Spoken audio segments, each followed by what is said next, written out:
This channel is part of the History Hit network. In 1983, construction workers in southern China were stopped in their tracks. As they excavated a site for a new apartment building, they unearthed the entrance to a mysterious tomb. Dating back over 2,000 years, it contained a treasure trove of artifacts that defied the historical records. And most miraculous of all was a silk and jade burial suit befitting a mighty ruler, a man that has remained a mystery until now. I am archaeologist Dr. Agnes Hsu, and I'm on the trail of an elusive ruler who once held sway over southern China.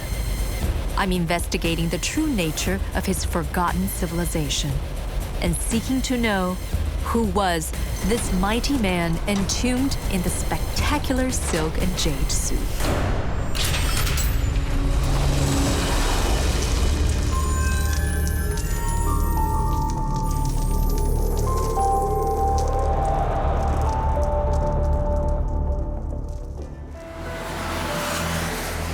Guangzhou is one of China's most dynamic cities. It's an important trading port and the economic powerhouse of southern China. But its current-day sophistication belies a much humbler past.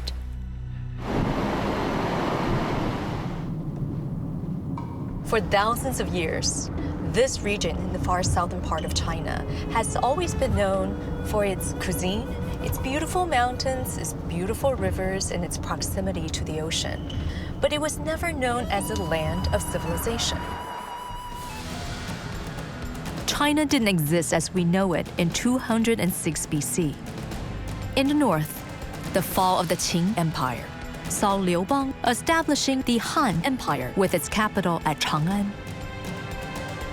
The Han believed the mountainous region far to their south was home to primitive cultures dominated by savage barbarians.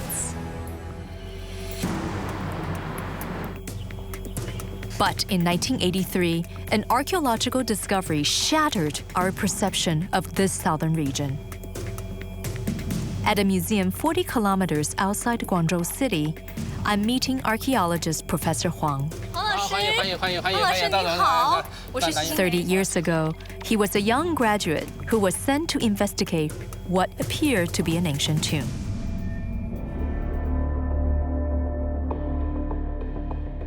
So after you got the call, you rushed over here. What was your first impression of this area? 当时的民工呢，在这里呢起房子，一个很高的山，原先象岗是一个很高的山。山多高？山有49.7米，就推到这个的时候呢，推了1年多。在这里大概是海拔32米的时候，再往下挖的时候就发现这个东西了。那时候您是考古队的队长。对，按照我们考古的那个一看呢，我说，哎，一看这些石头，我就跟邓科长说，这是一个古墓。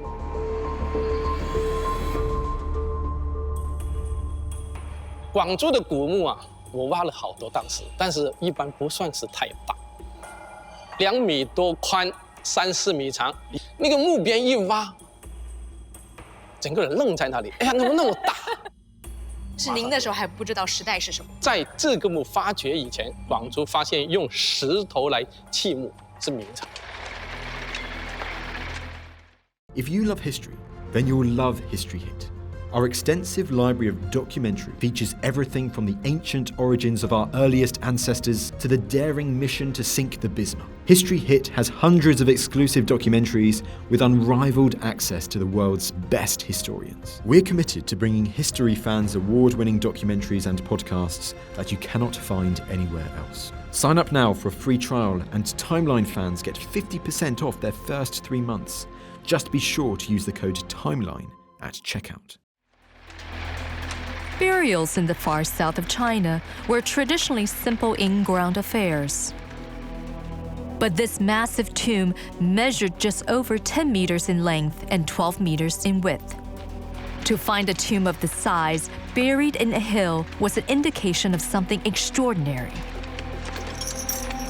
As Professor Huang was lowered through the roof of the tomb, he became the first man to enter this mysterious space in 2 millennia.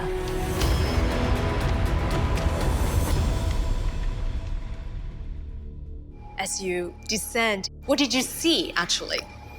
就有一块石头掉下去断了，就是那块石头断了，就有个裂缝，我们就可以爬在那里看。我第一个爬在那里看是什么？一看到这前石，哎呀，我看到前石就看到一个铜鼎。我一看到铜鼎，我就觉得很奇怪，因为我头脑中印象的这个是个名墓，哎呀，怎么看到个汉鼎在那里？哎呀，我说，哎呀，我就跟那个陈伟汉跟贤景祥说，我说，哎，这个可能是汉墓啊，不是名墓。那2个没看，他就笑我，他说你呀、老是想挖汉墓，因为广州最多汉墓。他说你老想挖汉墓，明明是名墓，怎么会有汉代的东西呢？看是铜鼎旁边有个汉代的陶器，这个应该是西汉的墓了。For the young archaeologist, this promised to be the discovery of a lifetime. With the tomb now fully excavated, we can enter simply via the front door. 这个是它的墓道，其实这个墓道很长，因为上面推了18米左右了，所以感觉不到。它原先一直就通到外面的。The front chamber was sealed shut with a security system aimed at keeping out intruders for eternity. But we have the magic phrase. 阿里巴巴芝麻开门。对，就在这里了啊。其实这个门呢，本来它是也有个防盗措施，你就挖到这里还不能进来呢，它门关了。The sophisticated defense mechanisms and the tomb's impressive construction indicated that it must have been built for someone with great wealth and power. As the archaeologists excavated deeper into the tomb, they made a grisly discovery. Bone fragments from human remains were found in several chambers. I'm standing in the very place where 4 women were sacrificed so that they can accompany their lord into the afterlife forever. During the Han Dynasty, this custom was actually abandoned. So what's so interesting about finding evidence of human sacrifice here is that we have a paradox here. We have a Han Dynasty tomb during a time when this practice was no longer in existence. In total, 15 servants had been sacrificed to accompany their master into the afterlife. Archaeologists had excavated 3 chambers, a front chamber, an east and west wing chambers. But they had still not found the main burial chamber. And another sealed door blocked them from exploring what lies beyond. 这道门呢，挡了我们好几天的，终于呢开了，就发现一个很惊人的现象，就很多金玉器啊，穿着玉衣啊、木爪就在这里了。Archaeologists excavated and restored relic after relic, producing a catalog of treasures. And the most spectacular discovery of all was this jade and silk burial suit. In the past, only the highest-ranking members of the Han Dynasty were entitled to such exquisite burial suits. So who is this Han noble buried so far south? A jade seal was discovered with the burial suit. It finally identified the owner of the tomb. The name inscribed on the seal was Zhao Mo.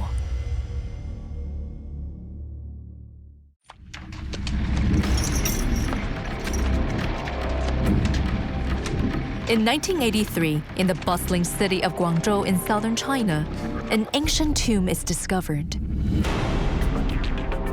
Chinese archaeologists find an exquisite jade and silk burial suit fit for an emperor. The man who owns this tomb is someone named Zhao Mo. And he ruled over this feudal kingdom in the southern part of the Han Empire that encompassed today's Guangdong province as far as northern Vietnam in today's world. The records tell us that this was a barbarian kingdom and that they were not advanced on one hand. But on the other hand, we have this discovery of treasures that seem to indicate this was a advanced, sophisticated culture far away from the Han Empire. Now, which one is the real Nanyue?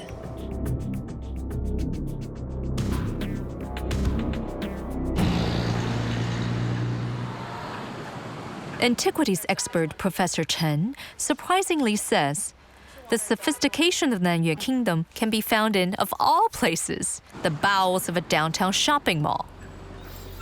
Beneath the bargain hunter's paradise of the Guangning Plaza in Guangzhou, the walls of the ancient Nanyue Kingdom once met the Pearl River. 这蛮稀奇的。对，这是个南越国时期的一个木构水闸遗址。 This is thought to be the earliest and the best preserved wooden sluice gate ever found in the world. A scale model shows what it might have looked like 2,000 years ago. Sluice gates are still used around the world to control levels in irrigation systems. 因为这个位置呢，当时的北面呢有一条白云山的水道从这里下来，它就连接着珠江口。这个地方呢，就是南越国最南的一个城墙。墙的这个地方呢，做个水闸，白云山的水下来以后，把它取出起来，以后呢，可以防止外面的这个咸水或者是潮水涌进来。当里面没水的时候，它也可以把外面水吸进来，就它具有排和吸的这个作用。所以水利专家就认为，这是我国乃至世界上最早的一种就是木构的这种水利设施。 For its time, this is amazing hydrological technology, and nothing like what you would expect to find in a barbaric kingdom.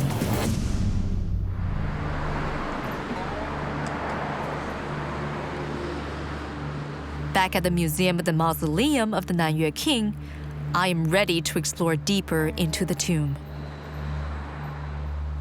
Beyond the first three chambers were the main coffin chamber, east and west wing chambers, and a back storage room.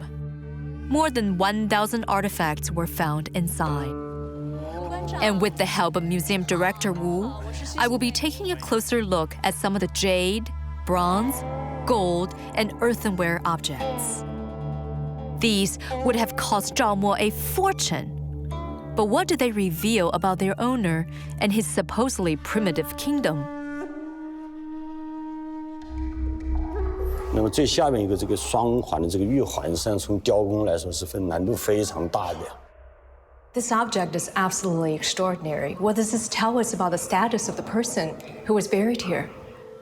这是这个出土在墓主这个胸前的一套主玉佩，它总共是用了这个32个这个部件，其中又有玉璧、玉环，然后这个玉环、玻璃珠、梅金珠，还有这个金珠，非常精致。你看这上面这个玉璧，这个下角配了2只这种龙形。 那么这个中间的这个比较大的这个玉璧，中间是一条龙，两边是各站立这个凤凰，也展现了这个2000年中国这个社会叫做以男性为中心的这种社会特点。那好特别哦。非常特别，Someone who's buried with something so magnificent must have been the king of a very strong kingdom.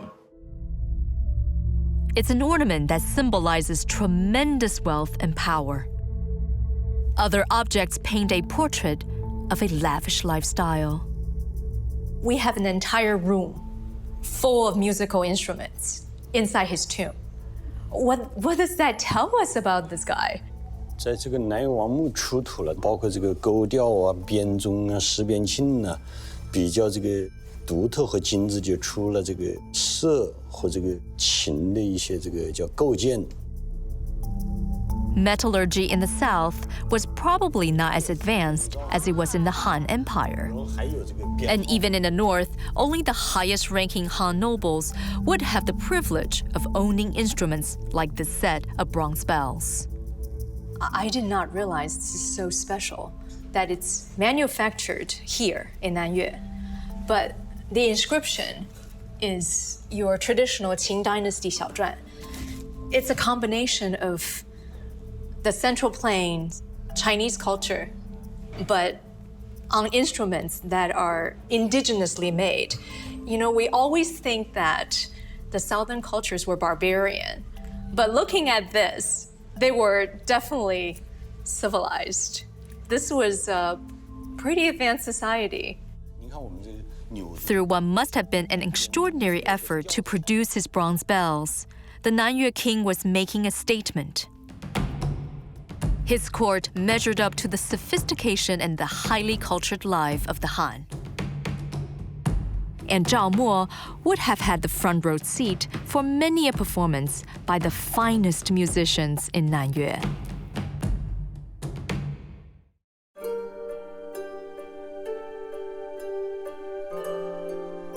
But while the Han spurned human sacrifice, Zhao Mo continued the ancient tradition, as well as taking the lives of concubines and servants. At least one of his favorite musicians was forced to follow him into the grave. 在南越王墓，它有个叫东耳室的地方，里边出土了成批的这种乐器，而且在里边还殉葬了一位这个年轻的这个乐师，表明了这个南越王对乐器的这个钟爱。那么在中国有一句成语形容这个帝王生活的，叫做钟鸣鼎食，说要敲钟才吃饭，然后那个列鼎而食，那么喝酒、听音乐、饮食，就是形成了古代这个高层社会完整的一套这个叫礼乐制度。Definitely fit for a king. He enjoyed tremendous pleasure in his life and in the afterlife. And there's evidence that Zhao Mo loved his food as much as his music, sharing a culinary obsession that lives on today in southern China. 广东人对吃是那个举世闻名的，这个叫无以复加了。More than 50 exquisite cooking implements have been excavated from the Nanyue king's tomb. 这件是这个是煎的，如果你们这个在广州有机会，建议你们去喝一次早茶。广东人叫煎马蹄糕啊、萝卜糕啊，下面放炭火，就是这种东西。那么还有一道菜，广东叫白切鸡嘛，那个鸡清蒸之后就切成块蘸那个姜汁。那么这个东西就是2000年前磨那个生姜的那个器具，咱们叫姜叉，一模一样。现在咱们泡萝卜丝到现在还在用。那么这个鼎一方面是反映了这个墓主人身份的这个高贵，咱们叫钟鸣鼎食了；另一方面也反映了这个广东人的这个饮食这个传统。在南越王墓就出土了大量的这个海龟啊、海贝啊、荷花雀啊、鸡蛋呐、还有蚬啊、蚝啊这个等等这个东西。真的什么都吃。哎，对，就表明了这种这个喜欢。This tomb is extraordinary. When I was a student just starting out to study Chinese archaeology, we thought that Chinese archaeology was contained to the Central Plains region, that any place below the Yangtze River, they were all barbarians. But today I've seen out of this world jade objects. I've seen musical instruments that were made in this region with carvings of Qing Dynasty inscription. And I have seen an entire suite of cookware, some of which remind me of what we use today. Who is this guy buried here? It puzzles me how he could have collected all the riches. He lived with all these extraordinary things, and he died with them. To find the answers, I will have to search beyond the tomb of Zhao Mo, digging deeper into the origins of the Nanyue kingdom. The tomb of Zhao Mo, the second king of Nanyue, is a subterranean palace stocked full of treasures and indulgences to provide a luxurious afterlife. But Zhao Mo only ruled for 15 years up to 122 BC in what was thought to be a primitive feudal state. But how did he amass such wealth?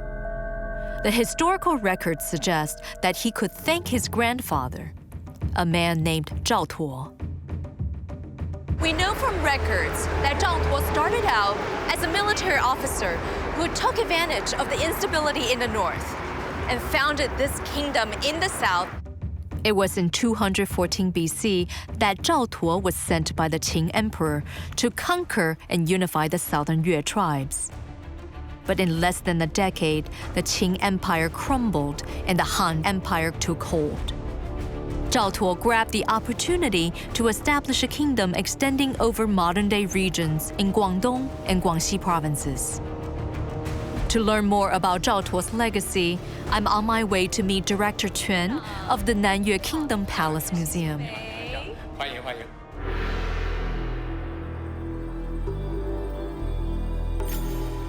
In 1995, 12 years after Zhao Mo's tomb was discovered, archaeologists found Zhao Tuo's palace ruins. This is one of the largest palace sites ever excavated in China, spanning some 3,900 square meters.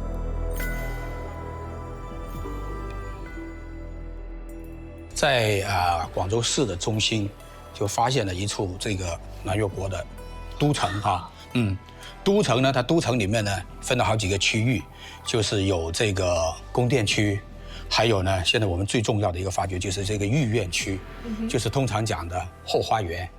Where are we exactly where we're standing in context of this layout? 我们现在站的地方呢，应该在这个范围以外，就是那栋房子的后面。 Over there. I see. A scaled-down reconstruction of the palace feels very familiar to me. I'm looking at this. It looks so similar to those we see in the Central Plains. How does it compare to those in the north? 就是根据宫殿模型它的基础啊，根据它那个大小，就是也参考了这个中原的建造模式。因为我们从它的基础能看到，从它的那个建筑构建各种材料能看到，它完全是按照中原的这种高台建筑、这种梁架这个土木结构来建的一栋房子。所以呢，整个南越的宫殿从它的布局，从它的宫殿的形制，用的材料都是来自于中原的。 But while the construction of the Nanyue Palace shows aspirations to match the powerful Han, archaeologists have found other objects that clearly outdo Han's know-how at the time. And they are rewriting the history of technological development and trade in China. 这个呢，虽然说文献上是在到了这个东晋的时候，就说这个南方滨海地区的人就通过这个跟这个东南亚那些国家学制造这种玻璃器，但是我们现在从考古出土发掘出来的这些文物，那么实际上早在好几百年前就有这种材料进来。我们发现这种材料的时候呢，国内当时还有很多专家都不敢相信，来得太突然了，这肯定不是自己这边自己发明、自己创造的。 That's really eye-opening.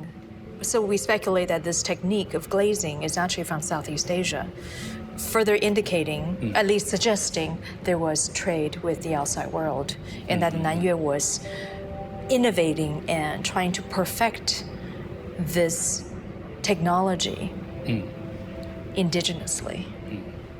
It's really amazing. Even more surprising is that the Nanyue Kingdom may have founded its own trade route with the West, even before the opening of the continental Silk Road. I had never seen anything like this from this period. They don't look Chinese to me. 我们在发掘的时候啊，我们还发现一个一种叠石的柱子，就是一根柱子呢，它不是用一块大石头做起来，它是用很多块石头一层一层的垒筑起来的。那么这种做法呢，在西方，在地中海沿岸或者在两河流域啊，所以呢，我们现在也怀疑，就说是不是有一个什么样的途径，就说能有，就说中西文化之间，就是南越国时期，这个有这种交流。So it seems to me there is now more material evidence to support, or rather encourage, the long-standing speculation there was trade with the outside world. And this is even before the official opening of the continental Silk Road in the north. While trade with the outside world would have brought technology and economic growth, it's the relationship with the powerful Han Empire that would ultimately determine the kingdom's future. Zhao Tuo negotiated with 5 successive generations of Han emperors, sometimes by military might and other times by diplomacy. Artifacts found at the palace suggest that the early years were relatively peaceful. 那个遗址里面，就在地层里面呢，就是发现了文帝的那个文帝时代的文帝的伴娘就文帝那个时候铸的钱，就说估计可能就是那个时候就是已经赵佗呢就通过他跟文帝就跟汉中央朝廷又修建了一个比较良好的关系之后，那么呢他也不用去打仗了，也不用去做那个花太多时间在这个军事装备方面了，就可以大力的发展自己的生产然后呢他就有很大的那个财力和那个时间去修建。When Zhao Tuo died in 137 BC, his grandson Zhao Mo inherited a kingdom fit for an emperor. Zhao Mo drew on his grandfather's palace as the inspiration for his own tomb. However, some of the tomb objects show evidence of the Nanyue kingdom's military ancestry. 在这个南越王身边就摆放了10把这个铁剑，这铁剑我想就是反映了南越王对这个军事的这个重视，而且从文物的这个角度来看，这是目前咱们国内见的最长的一把铁剑，它的长度是1.16米，而且上面都镶嵌有这个玉的这个装饰品。上次也介绍过，这个玉的这个装饰品嵌的这个武器上面，都是这个帝王才能这个使用的。这个我们推测可能是当地制造的。那么这边这个铠甲是用来这个护身用的，它用了709片这个铁的这个铁片，这个圈起来。那么除了这些之外，我们还出土了这个戈呀、矛啊、这个剑呐，实际上反映了这个冷兵器时代武器这个种类的这个齐全。这个兵器有2大块，就是有一部分肯定是从中原这个进口的，一部分就是一定是在当地进行这个冶炼的。那么这武器为我们了解这个2000年前这个岭南的这个军事国力或者是武器这个制造提供了非常重要的这个实物依据。A bronze bucket found in the tomb suggests that these weapons were not just for show. 盛酒的，装酒的。但9个提桶这个是很典型的南越的铜器。那这个提桶是9个里面唯一一件有传闻的，传闻中间那是一个传闻，它呢就是那个表现的就是南越人去经过一场海战以后抓了一些俘虏凯旋回来的情况了。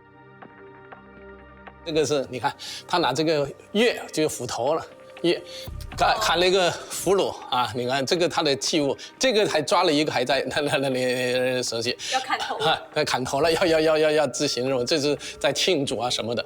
那个史书记载我们南越的人南越就是这边的善州，就是说胡人善马，就是北方的民族骑马很厉害。那我们这边南方的南越族呢，善州就是说，因为我们濒临南海嘛，所以呢，他就是说呢，开拓海疆，这是非常非常厉害的。而且呢，你看这个船反映当时南越国的船已经是非常先进了。所以呢，在我们南越王墓里面也出土一些跟海上丝绸之路有关的一些文物，就是这个。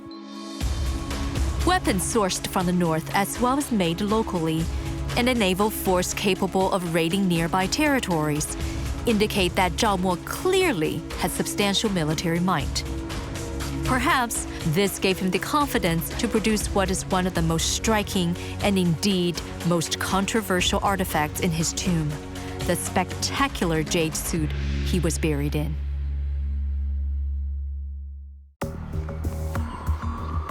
The discovery of a 2,000-year-old tomb in Guangzhou unearthed treasures that have opened a window into ancient China. The most exquisite object of all reveals the Nanyue king's greatest ambition, the quest for immortality. This is a chamber where archaeologists found remnants of a broken jade suit. The jade suit that we now know belonged to Zhao Mo. 这个是举世闻名的这个南越王的丝缕玉衣，它是出土在这个主棺室，整个玉衣用了2291片这个玉片。2200。对。这是我国目前见的年代较早的一套完整的这个玉衣，而且用丝编缀，也体现了一个玉衣的一种新的体制。对，我从来没有看过是丝缕。 This was very different from the other jade burial suits found before. They were all stitched together with threads of gold, silver, or bronze. 为什么是红色的？红色可能是反映了早期这个对上葬观念的这个一种这个崇尚。那个南越王墓大量的玉器都涂有这个红色。红色是朱砂吗？这个是红色的丝织物，其他的红色都是朱砂。 而且这个玉衣，我们仔细看它的这个场景，它的手部、头部、手部和脚部做的是比较精致的，然后躯干部位是用比较粗糙的玉，那么体现了可能南越王死亡的时候是比较仓促，可能没有准备好。 What's most surprising is that this jade burial suit was ever made for Zhao Mo. Jade suits were a privilege accorded only to the ruling elite of the Han Dynasty in the Central Plains. As the ruler of a subordinate state, Zhao Mo's status would not have entitled him to such an honor. I wondered how this burial suit measures up against the genuine article. And to find out, I need to make a journey Zhao Mo never made in his lifetime. 1,500 kilometers north to where the Han Dynasty maintained absolute rule for 400 years. Here we are looking at one of the best excavated example of a jade suit from the Han Dynasty. This jade suit obviously belonged to someone of extremely high status and definitively a member of the imperial lineage. There is a Chinese proverb to show off wealth and status in the ancient world, and that was 金缕玉衣, literally gold thread jade suit. The material of the jade is the best of the best. It's white jade from the Khotan region. There are about 4,300 of them here and some. Each was sewn to the next piece very meticulously by gold threads. If you were planning an afterlife, then a jade suit was as essential as a spacesuit to an astronaut. Being buried inside a jade suit is like being buried inside an armor, so that in the afterlife, the person inside would not face physical deterioration, decay, but more importantly, that his spirit will live on in immortality. This jade suit was made for the king of Chu, who was from the same bloodline as the 7th emperor of the Han Dynasty.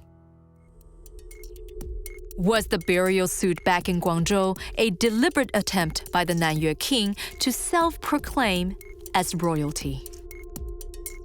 给我们留下历史信息是这个这个寓意可能不是中央赐给的，而是这个直接在本地它制作的，也体现了这个南越王2000年前那个僭越的这种叫这个含义。南越王本身就是汉人，他骨子里面就是这个汉文化。第二点就是这种，帝王之家的这个生活，他到这个地方他一定是追求和这个模拟的。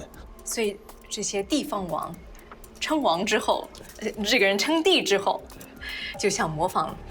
是的，中原的这个咱们叫礼制了。对。是。This thing must have cost an entire country to make. What did he look like? What kind of man was he in his lifetime? 是的，就是这个从这考古出土看，我们判断这南越王的身高大概1.7米左右。Oh, he was tall. 那么对，经过这个年龄鉴定，大概是43岁左右。那么我们结合史书和这个南越王墓出土的文物看，这个人，27岁左右继承这个王位，一生体弱多病，同时他缺少了他爷爷那种叫雄心和这个胆略。He died at age 43. His grandfather lived until 101. What happened? A clue can be found in what may be a personal pharmacy that was discovered in Zhao Mo's tomb.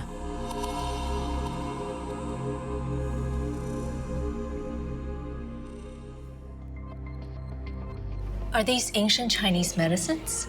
这5种药石呢，分别是绿松石、赭石、紫水晶、雄黄和硫磺。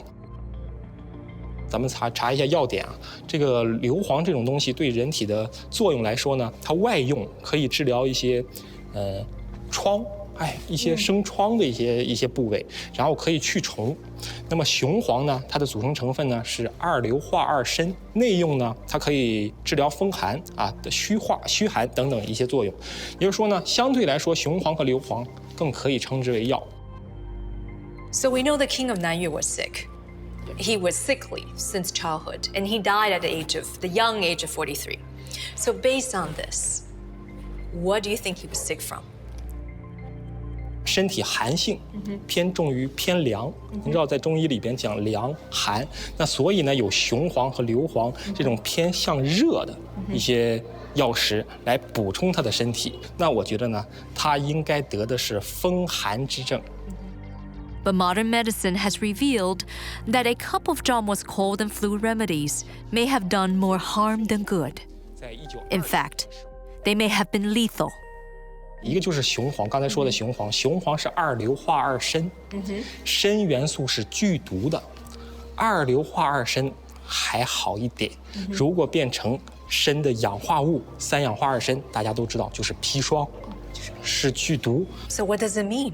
所以说，是不是首先它虚寒 ，OK， 服用这种所谓的阳性的药物阳热的药物，但是呢过量服用，使得砷的重金属的含量过多了，所以终于一命呜呼。这一点或许是我们的一个推测，当然肯定没有任何人能够下这个定论，但是是有这个可能的。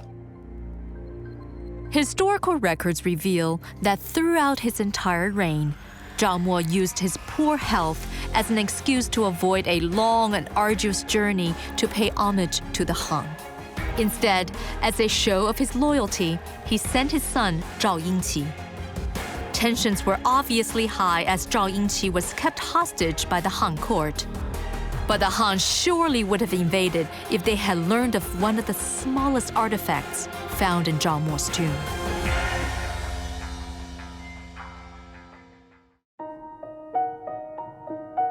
Zhao Mo's jade and silk suit must have been a well-kept secret. For if it was known he was assuming the status of an emperor, it would have incurred the wrath of the powerful Han dynasty. And there was one tiny item found in Zhao Mo's tomb that, had it been known to the Han, would have guaranteed Nanyue's annihilation. 我无话可说，真的是。这枚金印它出土在这个南越王的这个胸腰部位，那么这也是咱们国家目前见到的最早的一枚用龙做印钮的这个金印，它边长是3.1厘米。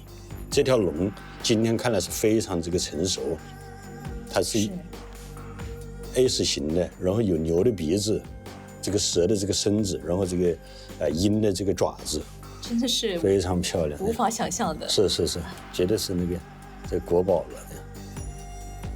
蛮重的。对，黄金含量是98.6%，印文上非常规整的写着"文帝行喜"4个字的这个小篆体的这个印文。